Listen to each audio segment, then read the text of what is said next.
Big Boss Malayalam season 7 live അപ്ഡേറ്റ്സിലേക്ക് പോവാം. ഈ ആഴ്ചത്തെ വീക്ക്ലി ടാസ്ക് തുടങ്ങാനായിട്ട് പോവാണ്.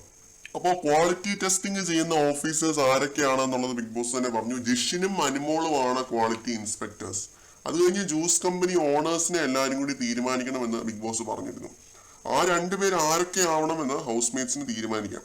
അനീഷിന് ഓണർ ആവാൻ ആഗ്രഹം ഉണ്ടായിരുന്നു. ടാസ്ക് ലെറ്റർ വായിച്ചു തുടങ്ങിയപ്പോൾ തുടങ്ങി ഓണർ ആവാനായിട്ട് അനീഷിന് ആഗ്രഹം ഉണ്ടായിരുന്നു. അപ്പൊ അനീഷ് അത് തന്നെ ഇങ്ങനെ പ്രകടിപ്പിച്ചുകൊണ്ടിരിക്കുകയായിരുന്നു. ഉടനെ അനീഷേട്ടനോ എന്ന് പറഞ്ഞ് നെറ്റി ചുളുക്കുന്ന ഒരു നൂറേനെയും ആദിനേനെയും ലൈവിൽ കണ്ടു. ഇവര് ഫണ്ണായിട്ട് ചെയ്തതായിരിക്കും, എനിക്ക് അറിയത്തില്ല. അനീഷേട്ടനെ ഓണർ ആക്കണ്ടെന്ന് ഇവരിങ്ങനെ അടക്കം പറയുന്നതായിട്ടും കേട്ടിരുന്നു.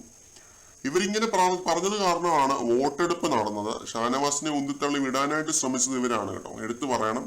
ഷാനവാസ് പോകുന്നൊന്നുമില്ല, അവിടെ ഇരിക്കുന്നുണ്ട്. എന്നിട്ട് പിന്നെ വോട്ടെടുപ്പ് നടന്നു. നെവിൻ, സാബുമാൻ, ജിസൈൽ, അനീഷ് എന്നിവരിൽ നിന്നുമാണ് അനീഷ്, നെവിൻ എന്നിവരെ എല്ലാവരും കൂടി തെരഞ്ഞെടുത്തത്.